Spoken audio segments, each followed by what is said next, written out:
Hello, and another evening of museum in Lotus. I have with me Mr. Giuseppe De Giosa, we call him Mr. Pino, for 13 episodes, 12 previously, this is the 13th one. We have been flying all around the world. Last week we went to, where did we go? We went to Burma, so many places. Yes, we talked about the mirror. Yes. Not exactly and the mirror, and the elephants. Yes. They love the elephants. I place it at a strategic place where people, if they sit down, then they can touch the elephants and so on. So the elephants, and we talked on the mirror. Now I placed the mirror is still here. Yes. I placed it in the VIP gallery and flanked by two of Master Yun's paintings, which coincidentally, he also framed it with mirrors. And it's spectacular. Do you see it? I did see it. Now it looks very like beautiful. a very palace. Beautiful. Yes. And now we're really creating, using this wonderful antiques to touch up the place and make it even more like a museum. It's grand. Amazing. It's grand, yeah.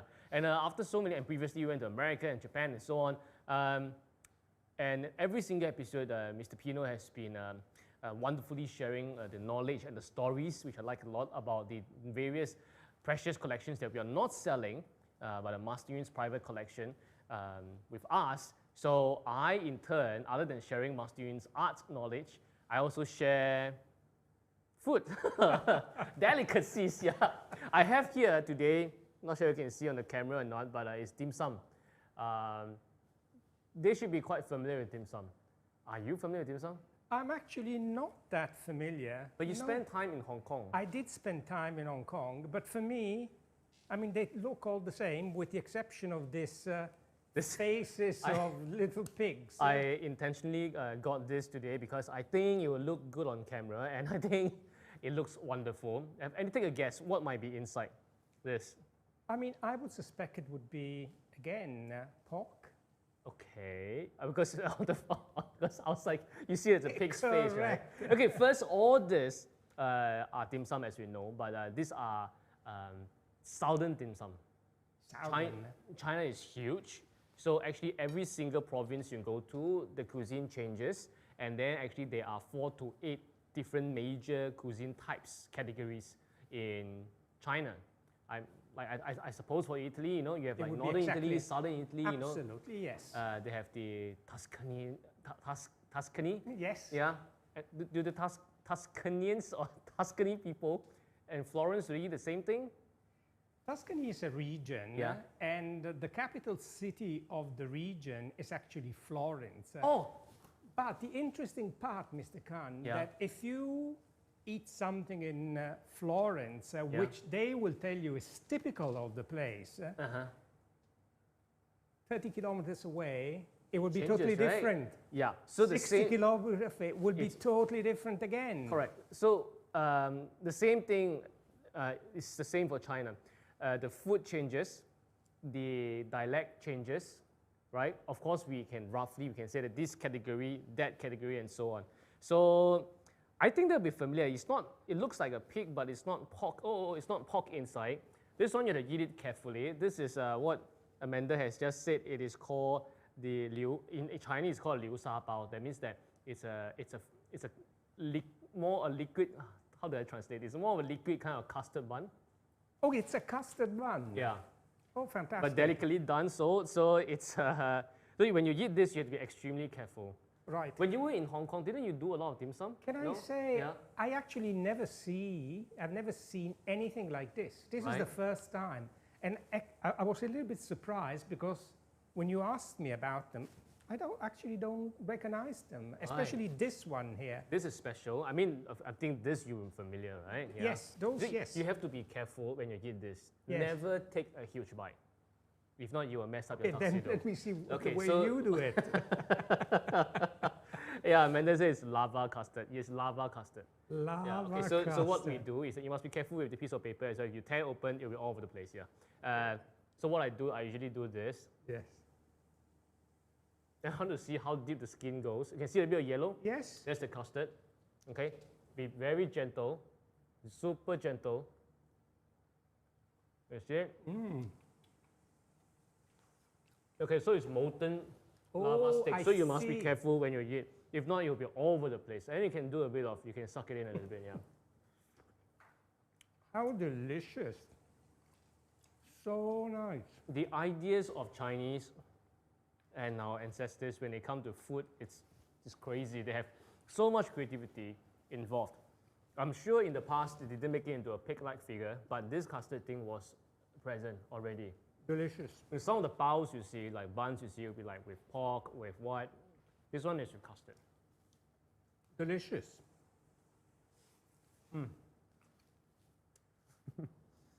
So there are specialized restaurants here in Singapore Lord, yeah. where they actually look more at the southern rather than Yes. the northern Yes. cuisine. For that, I'm going to introduce you to a show. Yes. The show is called Art Beyond Museum. There's one episode that I did with Imperial Treasure. That is a fine Chinese cuisine and MBS. You should go there and try. Yeah, the work is super fine. And that's southern Food. southern So food. no? you have the northern food. You have the ones in the spicy, the ones in the Sichuan area, you know. Yes, Or the hot pot stuff came from there. yes, Then you have the Shanghai food with the, you have the soup dumpling. yes, Have you seen before? yes, I'm sure you must have tried before, right? yes. Then you go all the way south. When you have the Canton region, it's one of the biggest, what do you call that? It's one of the biggest categories of food in Thank you. China.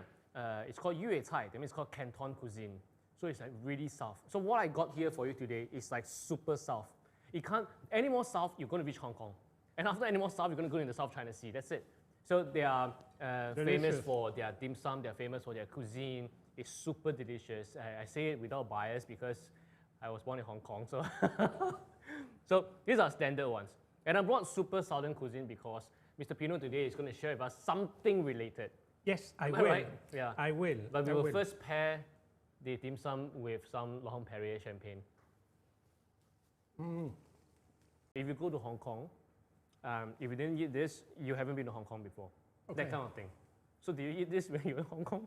Okay, I think these... This should be standard, right? Without any problem. I Yeah. recognize them. But these never, and I Yeah. find them so delicious, Yeah. so good. This custard one has been around, but I think they make it into a pig. Thank you. Cheers. Sure. It's a more new thing that they're doing. Yeah. Very good. Very, very good. So, still making use of the great Meiji period plate Yes. that actually, once again, if you remember, took reference from Chinese because at the bottom of it, they actually inscribed timing, which is Da Ming, trying to carry on the Ming Dynasty tradition. And on it, now we have the gorgeous dim sum to pair with the Long Perrier champagne and the main antiques that we're going to talk about today. These antiques, this set of antiques, you should be familiar.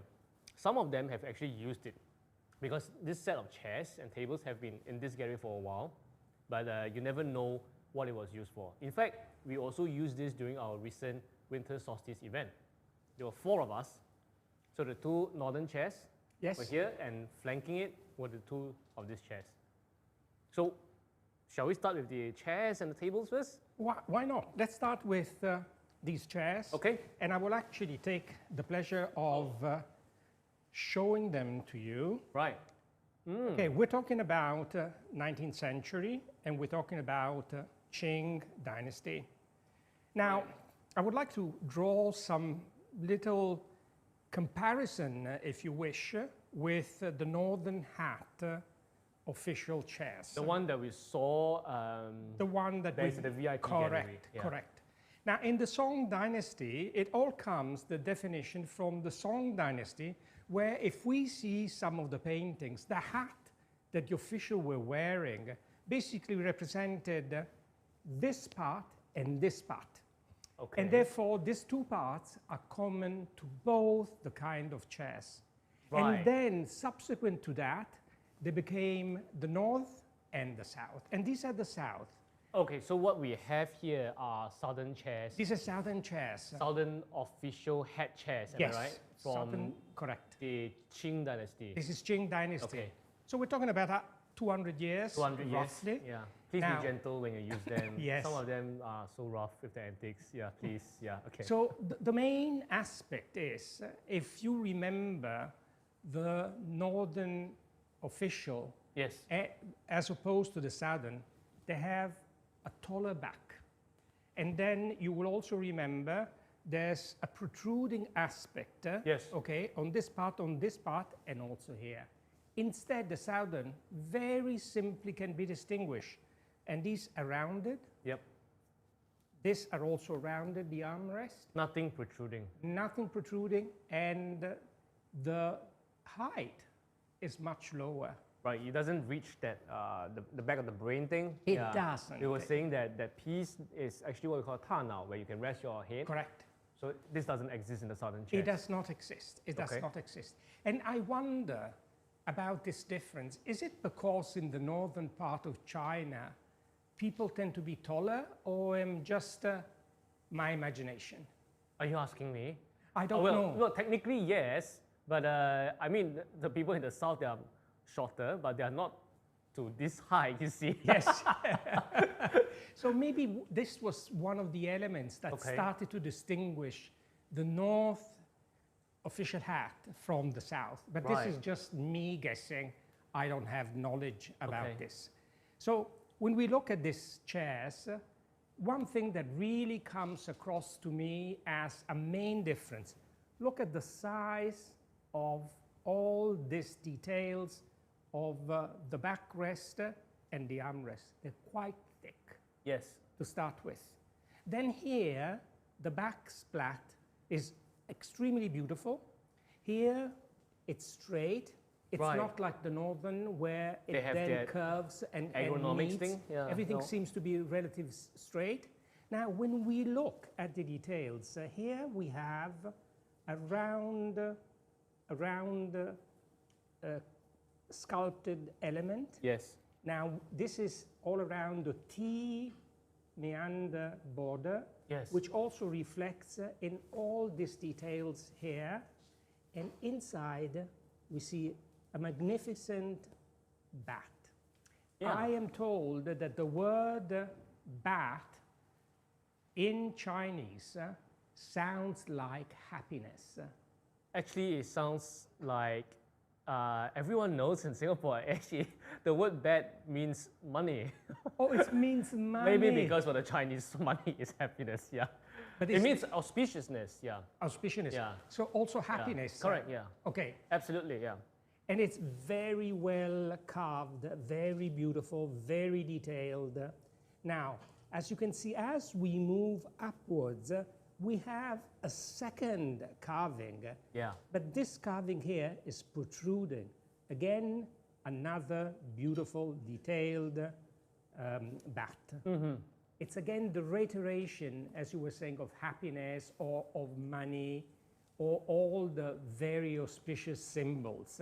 They don't know very well because for the Chinese, bat is super auspicious. So when this you would know, you come here, you can pay attention to this set of chairs. If they find that, when they stay in high-rise buildings, yes, whether is it the government's building or whether it's a condo estate, if a bat flies in, there's good luck. It's good luck coming in. Yeah. Oh, incredible. So the bat is very much welcome in the Chinese world, yeah. So again, we see this wonderful two bats. As I mentioned, when we look at the back, we see this wonderful motif. Yeah. Again, T meander, which continues and goes to the armrest. When we see the color of the timber, we're talking about elmwood. Elmwood. This is elmwood. It's yumu, elmwood, yeah. Yes, this is elmwood. We look at the color. Here, part of the original lacquer, but very, very light lacquer, has basically gone because of the use. Right. So, and this we'll also see it at the bottom where people used to place their feet. So this is again because it has been used. Yeah. Now, very solid. It gives me the impression of something extremely strong. Yes, it was possibly ordered for an important house. And again, the whole idea was to demonstrate the solidity and the strength. Solidity and strength, which comes back to me to remind that all of this beautiful furniture used one criteria in order to be assembled, which I've repeated quite a number of times, is the mortise and the tenant. And you clearly said this is the legal kind of putting it together. No nails like Lego, they put it together and then no nail and no glue. Yeah. And then I've been asking myself, but why no nails and no glue? Not because the Chinese did not have them. Yeah. The Chinese had them, but the Chinese had the experience of 7,000 years of doing this kind of work to understand the reason and why they continued. Now, all woods, all timber, according to the type of the wood, but according to the weather as well, move. So during the winter, they shrink. Right. And during the summer, they expand. So this technique is extremely good for it. Extremely good. So by virtue of not having glue and not having nails, these pieces of furniture never broke. And here we can see many of these mortise and tenon. And in particular, I like just to highlight two. We have them here. Yeah, you can see it. We have it on the opposite side. Now, look at the precision. Look how beautiful they have been made. So when you think about the tenon is the part that goes in, and then the mortise is the part that receives the tenon. Right. And then this blocks the various part of the wood. I see. Similarly, look at this beautiful cuts that we have here. How precise. It's almost similar to an arrow. Again, when we look at the side and at the back here, we see clouds.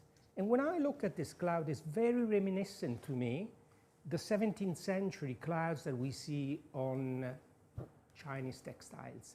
Yes. So very, very beautiful.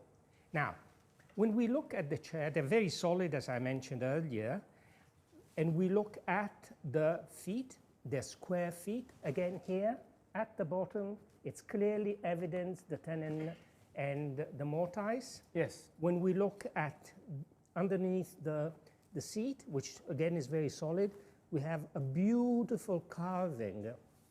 I mean, all of this detail help us in understanding that this is definitely a Qing piece. Right. The Ming pieces are very pure, are very silent. It's all about shape. It's all about the quality of the wood. Yes. It's all about austerity. Right. In many, many ways. But the quality of the wood is phenomenal. Paramount, yeah. Phenomenal. I mean, Qing Dynasty, we see a little bit more elaboration. Elaboration. And this is the elaboration. Yeah. So this will tell me that this is a typical piece that comes from the Qing dynasty, All right. without any doubts. Now, let's look at the feet. They're square, okay? Then the solidity, as I mentioned earlier, comes because of the way the stretcher actually go. And then going back, I would like to highlight, can you see the difference in the colors here? Yes. And this is because of the light lacquer. Again, because of sitting and using it slowly, this is a Wear and tear then. Wear and tear. But there's beauty inside this wear and tear. It's beauty, it's beauty, which then reveals to us the actual veins, I would say, of the timber. I see. I So- see. It's stunning. It's absolutely stunning. And I would say it's very, very comfortable. It's a very comfortable chair. It's an entirely different set of chairs Totally compared different. to the northern chairs, but it's extremely comfortable. It's still very comfortable. Very comfortable. And because of how it's structured, so you have to put your hand by two sides nicely. So even without that, the backing thing, Yes. you will still have that. You still feel like your back is very straight, Yes. So that's great. Yeah. So they didn't need that extra thing, They didn't need it. and you sit as if like you are so proper, Yes. like an official. Yeah. But I have a guess. I'm just guessing that maybe these are chairs, well, it might be the Southern official head chairs, but Yes. it might be for merchants and then houses who are richer, just because of the bat symbol that we have here, because it's about prosperity. So for the ones who are in the official, probably they can't talk about prosperity that open, I'm guessing, yeah.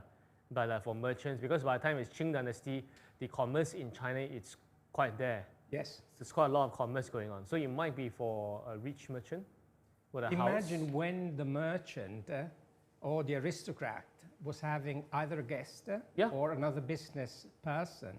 I mean, to sit in chairs like that would give the impression, as it gives to me at this day, of status, Right, 100%. of wealth, okay, of elegance. Yes, definitely. And what it was at the time, really contemporary and different from previous period. I see.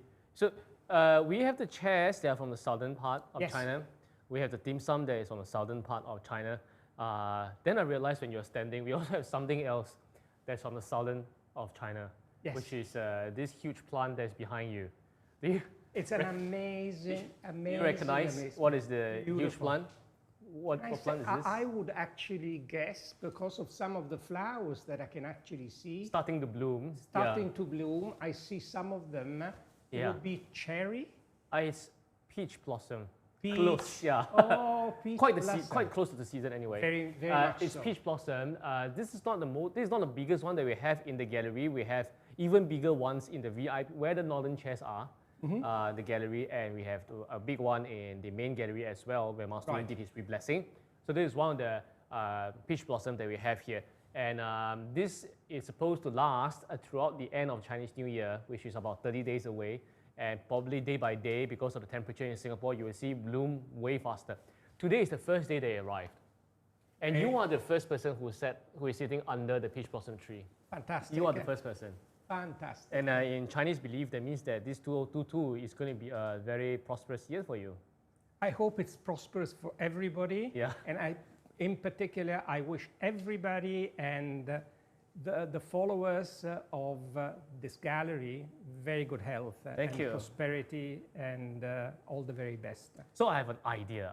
Because the whole setting, I was looking at it, it's such a beautiful, look at this, it's such a beautiful image that we are under now. Yes. The whole thing. So we have this set of southern chairs. We're going to talk about a table later with the peach blossom tree beautifully at the back. And we, of course, we have Master Yun's painting here. Amazing. This you will know is the same words as last week when we saw on the Tanzi.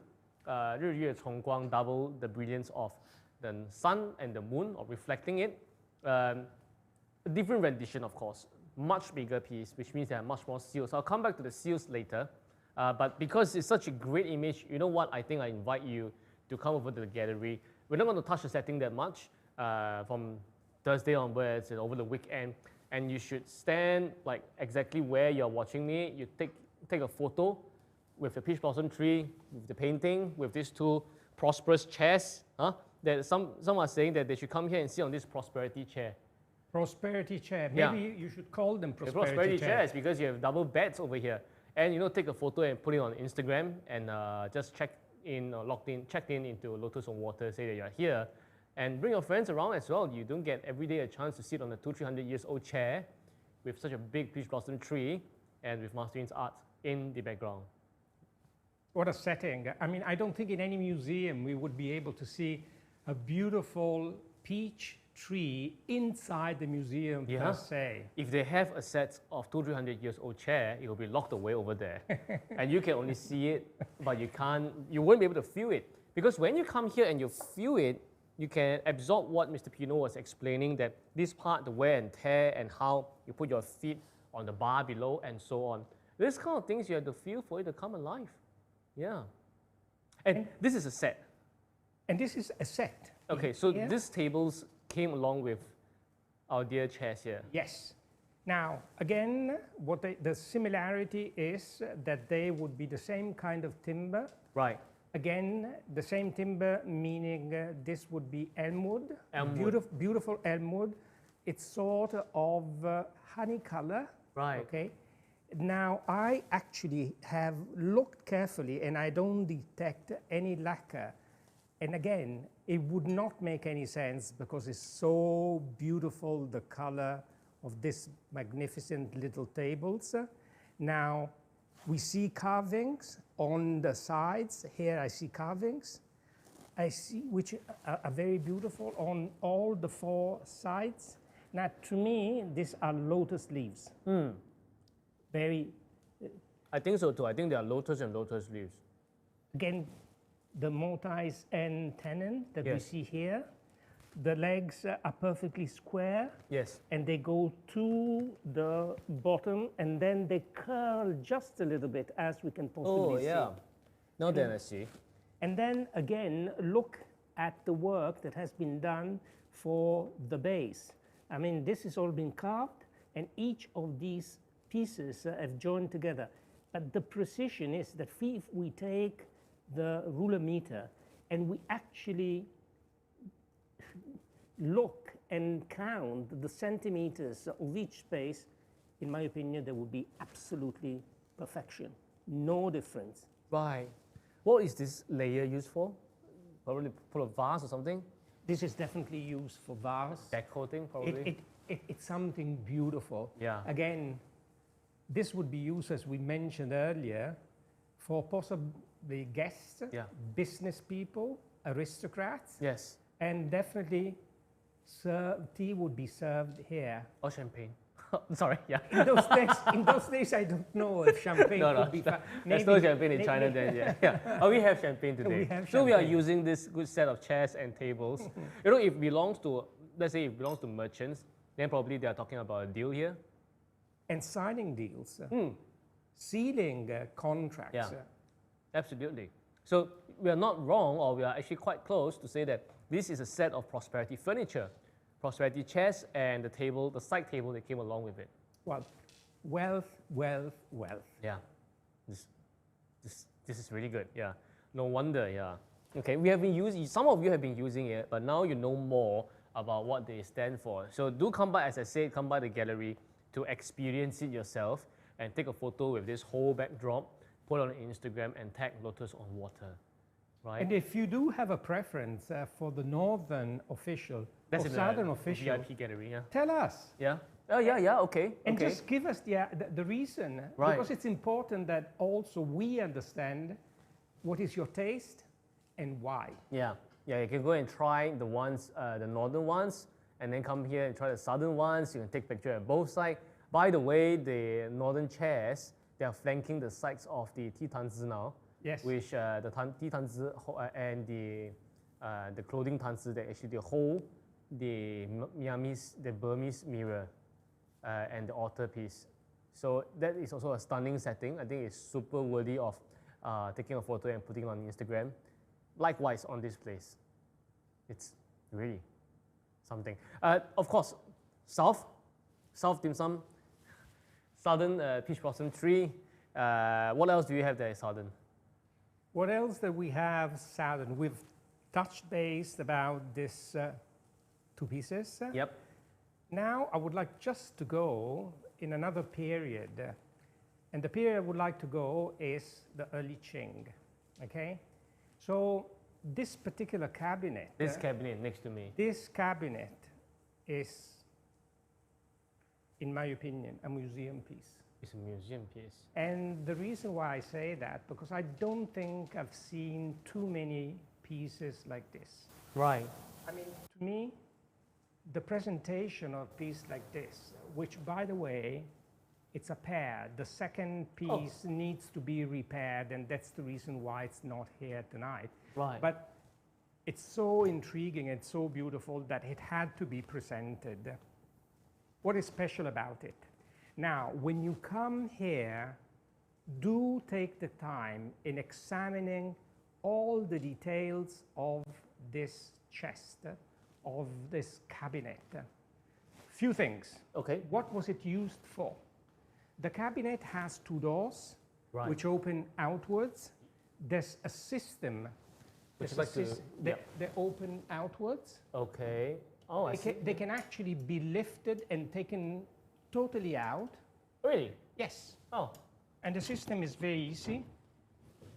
Oh, okay. I see that the thing is moving, yeah? Yes. Okay, I'm not doing it properly, and I would not push it. Yeah. Let me see here, because it should come out. Okay, anyway. Oh, I can see that it moved a little bit. I think the top, yeah. It's possible that it has moved. I mean, if you consider that this is more than 300 years, it's possible that it's not working the way it was supposed to work at the beginning. Right. This is made out of chicken wing. The chicken wing... Chicken wing wood, you mean? Yes. Oh, okay. Chicken wing wood, not chicken wings. Chicken wing wood, and this is ichimu. Do I pronounce it correctly? Definitely not. 鸡翅木. Okay. Chicken wing wood. Chicken wing. That's a very expensive wood. I mean, it's one of, I mean, if we consider Zutan, and we consider Wangwali, I would say that this is the third most expensive. Yeah. Now, you go around this magnificent cabinet, there's not one piece which is not made out of chicken wing wood. Once again, it's 鸡翅木. It's one of the top expensive kinds of wood that they used. Yeah. So everything. Now, when we open it, inside, there are two drawers. Even the drawers. Right. Oh, yeah. They're made out of the same timber. Same kind of wood. Yeah. Exactly. I Now, took the liberty to actually put Master's painting in it. I couldn't fantastic. find a way to store it. Yeah. It's fantastic. Now, in the middle, you would say that there is a sort of separation. It's a sort of a rod, again, of the same timber. And here we have a mechanism with hinges that would allow this cabinet to be properly locked. I see. Locked for what reason? Because in my belief, this cabinet would have been used to place art. Oh. To place, and you're correctly right. You're right in putting Master Yoon's painting, books, and clothing. Right. These are all the things, but also other things. Probably contracts with merchants. Seals. Yeah, good. because seals, they used to be like signatures in the past, you know, you can't let it go to the wrong hands. You can't. So they would possibly be inside those wonderful drawers. I see. Now, you look at the panels inside.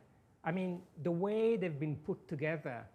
When you come, do take a look at the way that all this chicken wing timber goes inside the frame of each door. Right. Beautifully, beautifully done. Yes. Masterpiece, as I mentioned earlier. Absolutely, yeah. By a wonderful craftsmith. And you look at the apron, okay? The details of the apron here. Yes. And how it was made. And look at the grain of the wood. Simply amazing. Right. Purity, very much Zen, I would say.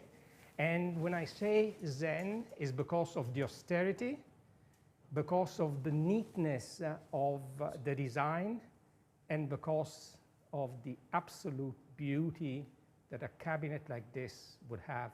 Super family, super building, super wealth, super excellence. So you mentioned that this is from the early Qing period. This is early Qing period. 1600s, early 1700s. Correct. Because Correct. Qing dynasty started about 1660 something, I forgot. Yes. Yeah. Yes. So thereabout, that means, oh my God, that means this thing is about 300 plus years old, at least. Absolutely. And that means that it was early Qing and then it took on to some Ming influence, continued. Can I say so?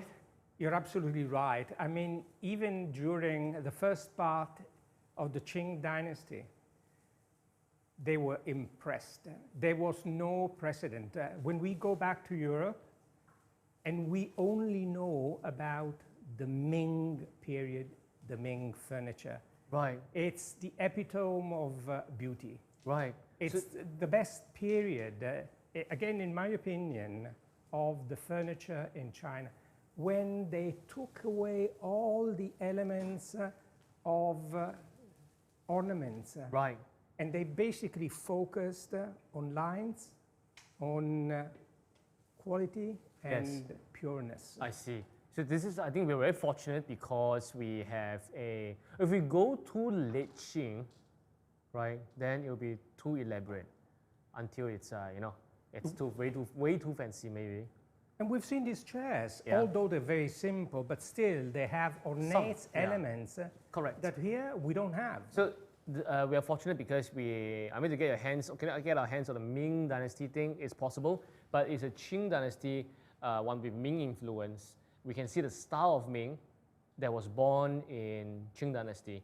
So it's really a crossing of time periods here. Correct. Something Correct. that's no styles or everything will be clear cut. That once it's Qing, then all Ming will stop, and then Yes. right. Yes, So yes. there's this ongoing thing. Ongoing thing. Inheriting thing from the Ming Dynasty and so on.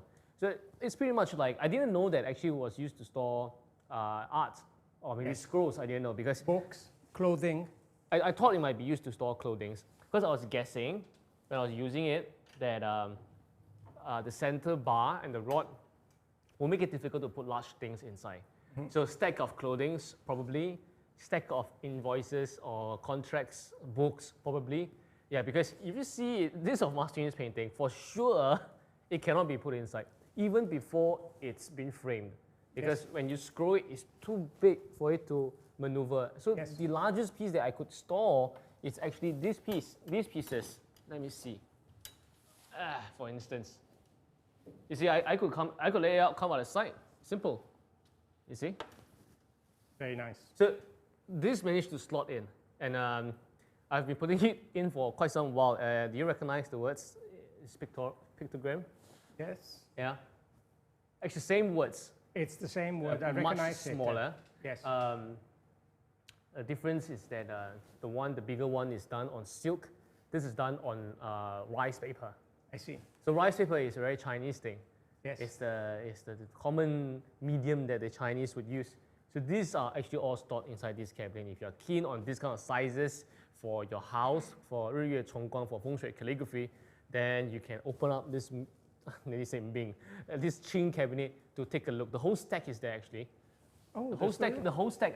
I managed to squeeze the whole stack inside. Oh, fantastic. Yeah, it's beautiful. So even when I open up, I could display the calligraphy in that manner because this is landscape version. And this would come off. Really? Yeah, it's supposed to come off. I think it's lost a little bit of its. Okay. Oh. Huh, you see. That's why you're the expert. I didn't know about this. Yeah. Can I say this? Then I can store more things. This should have come off, and I didn't manage. But Okay. Oh, wow. What? okay, look at this. Now this is rounded here, and the rest is basically circular.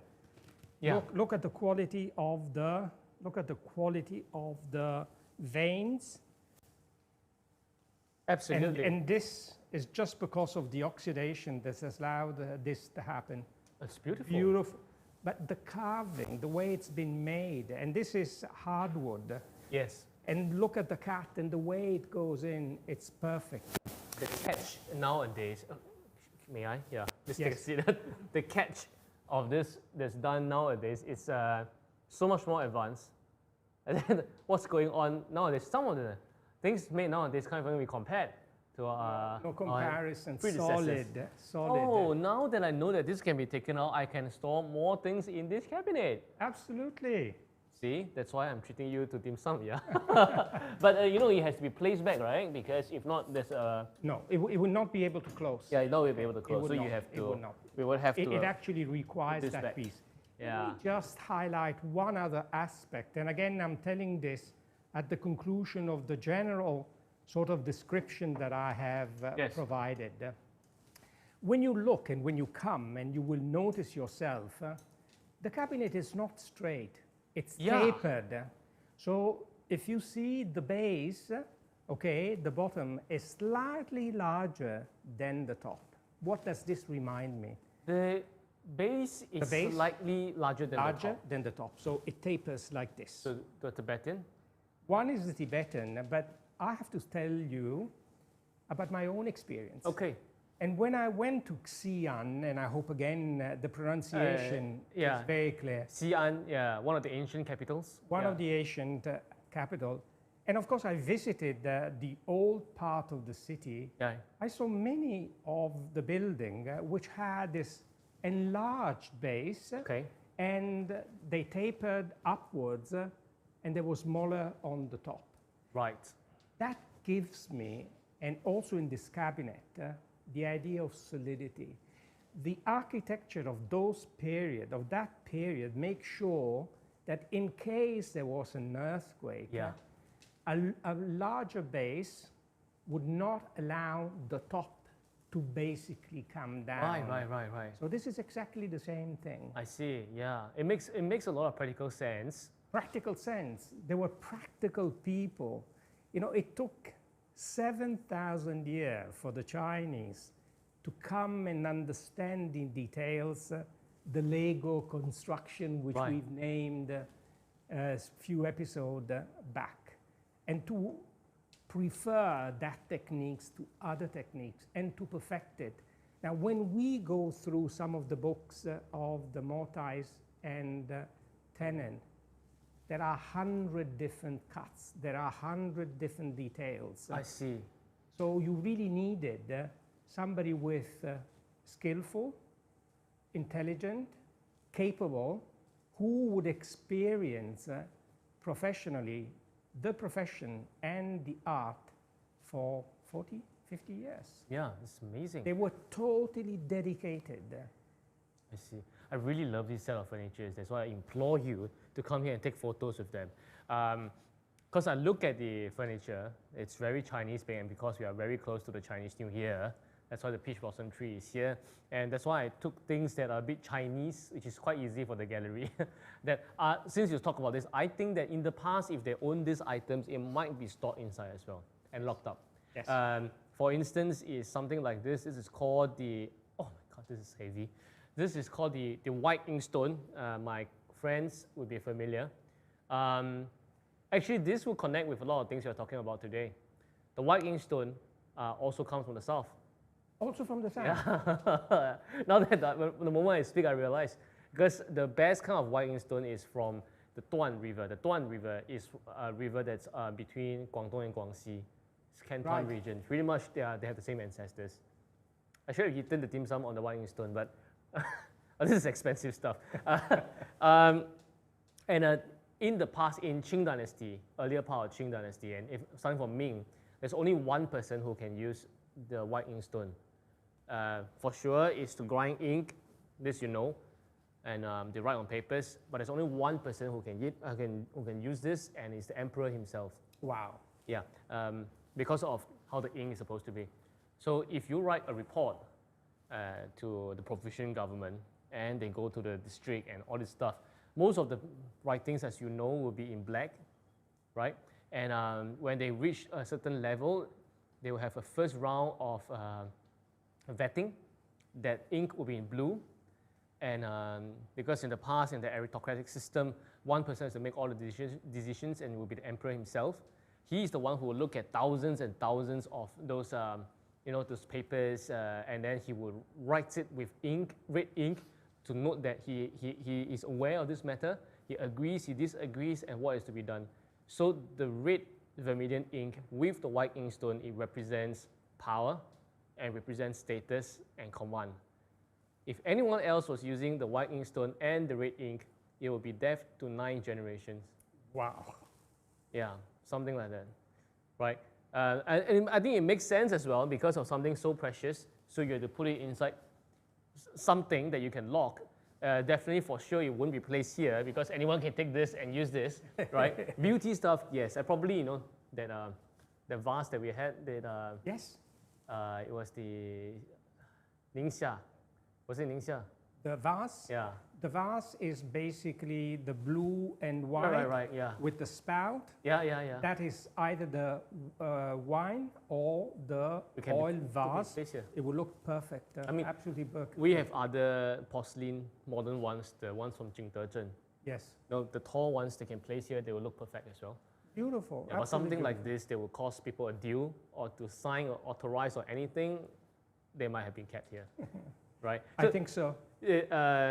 Anyway, I don't have much time to appreciate this thing in this episode, but just that you know that when Master Yun actually grinds his ink to do the seals, it is on the white inkstone as well. Oh. And you see, it brings it back all together because the seals are the signature, his authority about that. Okay, this is my painting, chop stamp sign, right? The rest of the seals are his aspirations for this painting. And in this one, for instance, is actually words that actually came from I Ching, the Book of Changes, the first book the Chinese have, the most important one. So all this gives power, and the power comes from Master Yun, as well as the white inkstone, which, when not used, is stored away in a precious cabinet like this one next to me. So a lot of southern things going on. Southern dim sum, southern cabinet, southern tables and chairs, and southern peach blossom tree, and the inkstone is also from the south. Great power, yeah. That's the whole thing we have here today. Great coincidence of various pieces, all coming from the south. Yeah, I thought a little bit about south thing, that's why I got the dim sum, but I didn't, as I talked along the way, I realized, oh, that's south, this south as well. So that's really something, right? Very beautiful. Yes, so we are counting down, we are really counting down to the Chinese New Year or the Lunar New Year. The real turn of the year is going to be on the 4th of February. Yes. Not the 1st. The 1st is that Lunar New Year. 4th of February is the real solar Chinese New Year. And after that, we become the year of the tiger, right? So many friends, they are preparing and really getting ready for this whole thing. And while you are at it, please remember there are a few things that are very important. Anyway, there are a few hottest collections that people are going for. And this season, one of them is Master Yun's art. The other is white inkstone for sure. But also take some time when you're here to come by this gallery. Take a look at this, feel it, really. Feel it, you're right. The feel is so good, yeah. Yes, so smooth. Right, and take a photo with it, share with your friends, post it online, IG, and tag Lotus on Water. I'm sure you'll make a great Lunar Chinese New Year family photo. You know, parents, children at the back, or children by the side, that kind of thing. Yes. Yeah, you take a good portrait photo of this. This is a great setting. So come by here and get this thing done, right? It's a wonderful idea, and people should actually really come and enjoy. Yes. Next week, we continue to have Museum in Lotus. Yes. And by the time we do it next week, we meet next week, it's even closer to the Lunar New Year. So it's because the Chinese New Year is coming. That's why we fly from Burma to China again, south of China nonetheless, to talk about something Chinese. Next week, we are not just talking about something Chinese, not just. We are talking about a special topic that has got to do with this water tiger here. Yes. But you have to watch to find out what it is. And then that will actually show you how prosperous you'll be in this year of the water tiger. And we're actually quite excited about what is coming up next week. I already saw the third item that I want to talk about. Yes. Yeah. Good. I'm going to the first two we know. There's a third item that I just saw. I passed by and I said, there it is. Yeah. Okay. Good. It belongs to the same family. Right. Okay. Thank you for joining us today. I hope you have a wonderful evening watching me eat dim sum. And as Mr. Pino shared his expert knowledge on the southern chairs, the southern cabinets, and somehow we managed to link it to the peach blossom tree from the south and Master Yun's fengshui calligraphy. Thank you very much. Thank you very much. Cheers. Cheers. And see you again next Tuesday, 7:30 p.m.